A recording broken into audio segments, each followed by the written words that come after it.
Welcome back, and we're getting ready to move into our final segment for today as we're joined by author Athena Garrett to talk about her book, Rootsville. All right, good morning and welcome, and thank you for being here. Good morning, and thank you for having me here.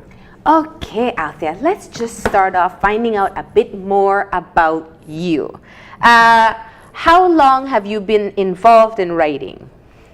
Well, honestly, it has been like a process for me, and it's not even that I have been involved in it, it's just that I write for a hobby. Yeah. You know, so over the years, I just write. Yeah. Sometimes things come up, events happen, you know, a slice of life. Mm-hmm. I would see a certain thing, and immediately in my mind, man, that's a story. I hear a line, and I could see a story. Wow. Yeah. So you write primarily stories? Yes. And you said you did it as a hobby, so what did you do with these stories that you wrote? I just kept them. I read them to my family and my children, you know, they find them so funny, they laugh, you know, so, and then a friend of mine, I wrote a story for UNICEF and they made it into a movie. Yes, for the, you know, usually UNICEF does stuff like that, and they made it into a movie named Katie. And so my friend, Faye Davis, you know, she said, girl, why don't you publish your work? And I'm like, I don't want to do that. You know, I just did that as a hobby. It didn't matter to me, you know, and eventually I got to that point because over the years, the stories kept accumulating. They just kept on flowing through. Yeah. So let me ask you how you move from the process of, obviously you have to have a very vivid imagination to hear a line and think of a story. But to go from coming up with these stories in your head, triggered by things that you experience, to putting them to paper, you know, sometimes you have wild ideas and then you try to put it on paper and it's gone. Right. Tell us how you made that transition. Well, the thing is, the stories, most of them are slices of life. Like, for example, there was this phrase that was said, if you can't stand the heat, get out of the kitchen.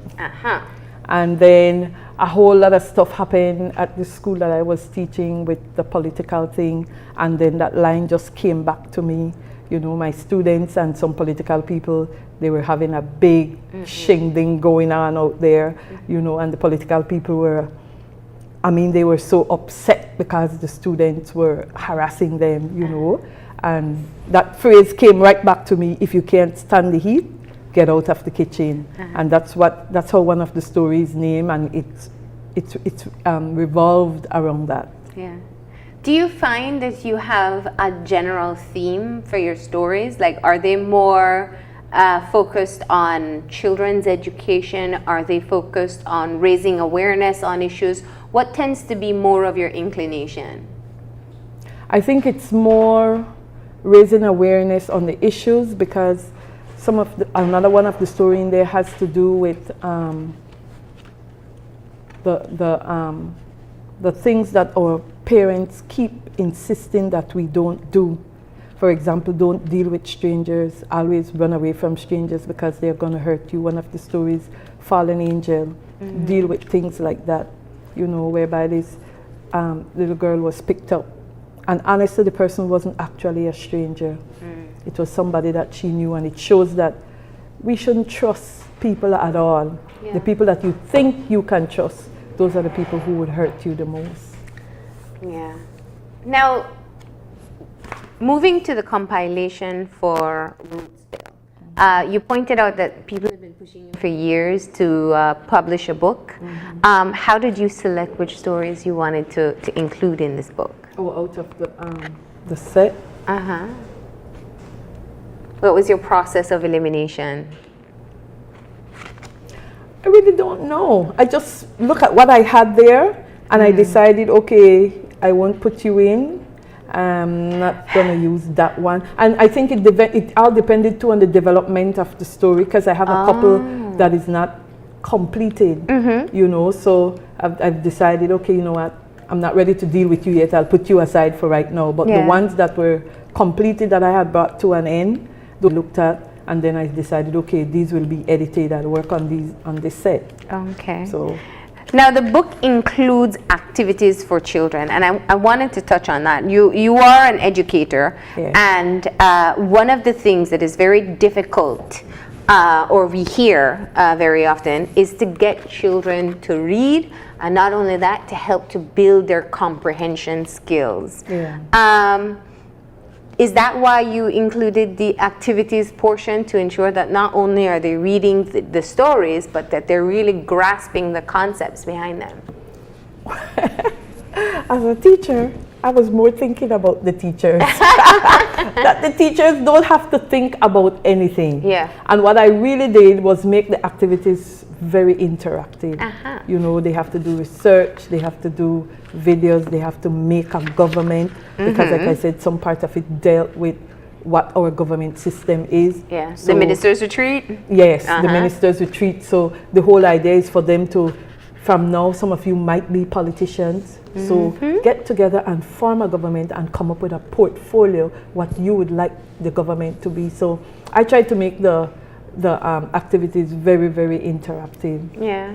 And look at the various sections of our society and what's going on there. You also have a play included in Yes. this. Traditions. Tell me about that. That has to do with Christmas and all that Belizeans go through for Christmas. We have to clean the house.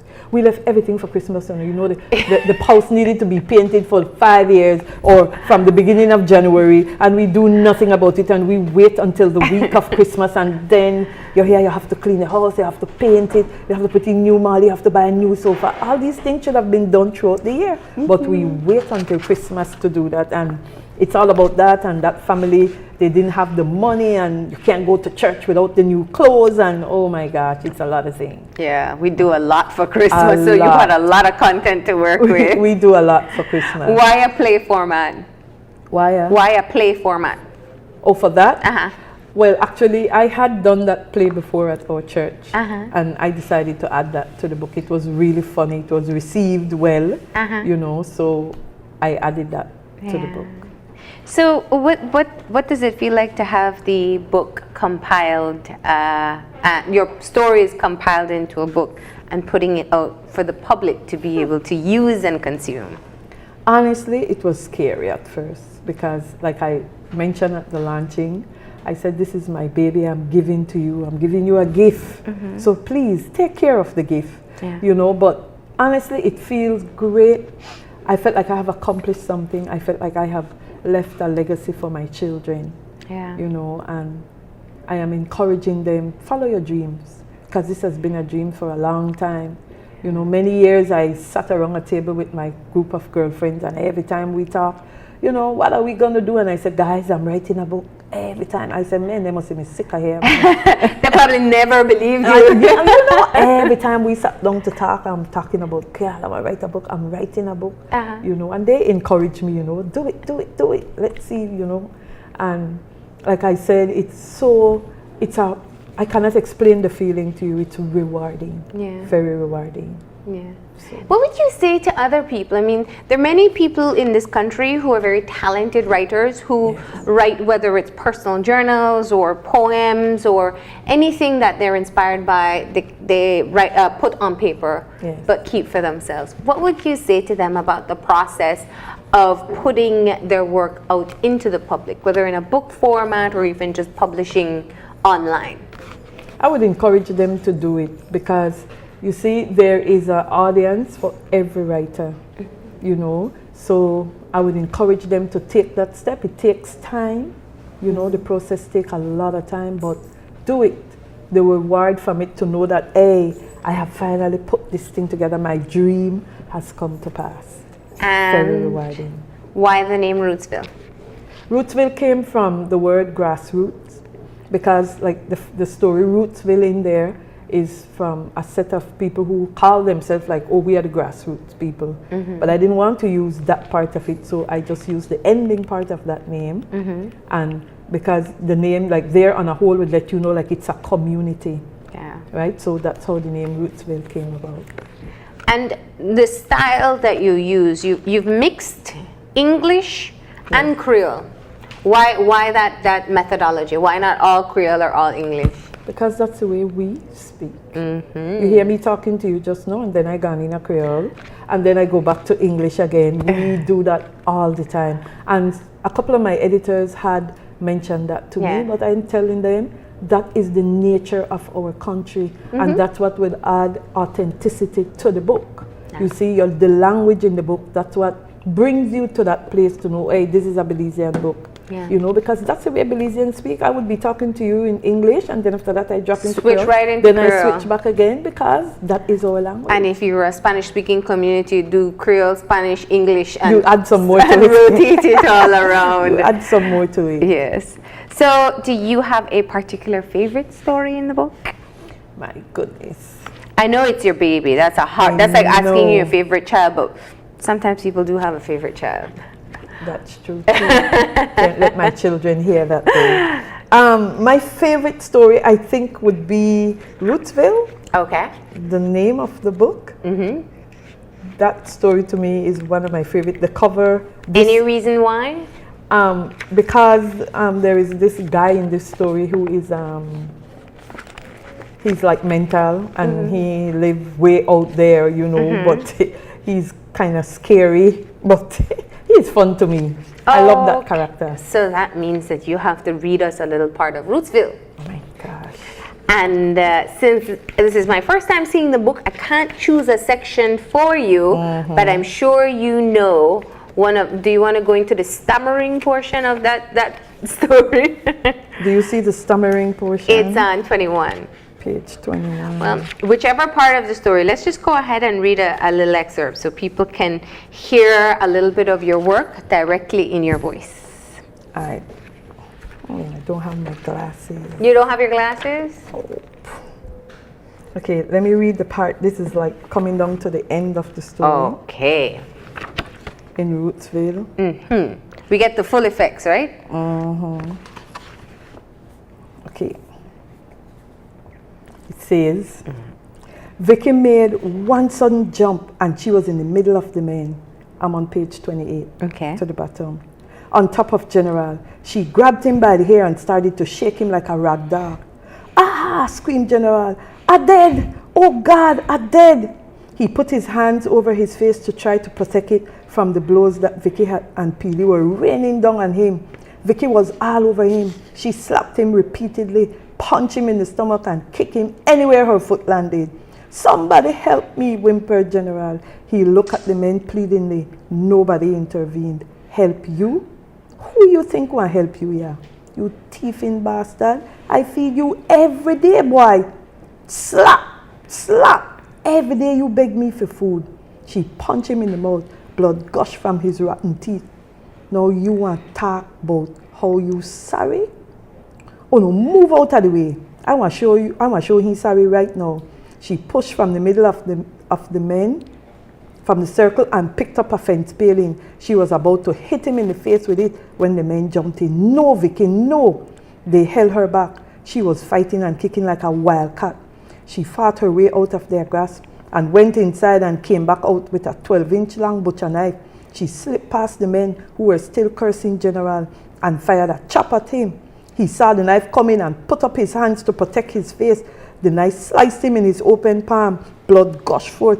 Ah, I dead, oh God, help me. Meanwhile, the commotion was going on. Bully Rings was on the sideline praying.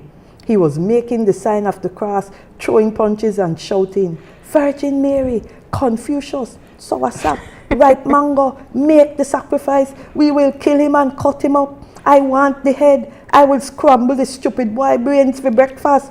I will suck out his juicy brown eyes. He stood straight and tall with his two hands extended towards the fight. His eyes were gleaming with evil and he was laughing in a high-pitched, eerie voice. All right. And that was leading you into the ending. There you go, people. And that was only one of the stories. Thank you so much. It was such a great opportunity to have you read from your own book. Who would you like to be able to have the book and be able to share these experiences with you? Well, I targeted the upper division for primary school and first and second form because of the nature of some of the stories, although there's stuff that happened here in Belize, you know, so that's the target group that I'm looking at. And where can people get copies of the book? Right now, the book can be bought directly from me. Okay. I am about to launch it on Amazon. I'm working on that area, and also I am making steps towards talking to the right people to get it into the stores. So how do people contact you? My number is 602-2819. Okay. Or they can send me an email and find me on Facebook, Althea Pipersburg. Okay. And Althea, the reaction since you had the launch last week? Pretty good. Yeah. You know, and people who are reading it, I keep saying to them, tell me, what do you think? What do you think? And they're like, wait, give me time. I'm reading, you know. This guy said to me, I will sit down with you and we're going to talk through this book, you know. And most people who so far has been reading the book, you know. My students at Nazarene High School, can I just say hi to them? Yes, of course. Hi, Nazarene High. They expect their big up. Hi, Nazarene High. You know, some of my students has bought the book, especially for 4A. You know, and this little boy, he doesn't want to do anything. He just stay right there with the book and he's reading. I'm like, sir, you need to put the book down. Oh, well, that's good. You know, it's a good sign when you have to tell kids to put the book down. Yes, reading books. Exactly. Like, Miss, I don't want to stop. I say, you need to put the book down. Yeah. You know, so I am just happy that it seems like people like it so far. Well, Althea, we appreciate you coming in and sharing a bit of your story behind putting together Rootsville. Of course, you can get them directly through Althea. You can find her on Facebook or call her, and you can get your copy. It's a total of how many stories? 4 stories and 1 play. And they come with questions to ensure that the children are understanding the story, and activities that you can do within the classroom or with the kids if you're a parent reading it for your kids. So do pick one up. It's supporting a Belizean author, and congratulations on making the big step of publishing your stories. Thank you. All right, we're going to go ahead now and take our final break, and when we come back, we'll have our wrap-up, so stay tuned.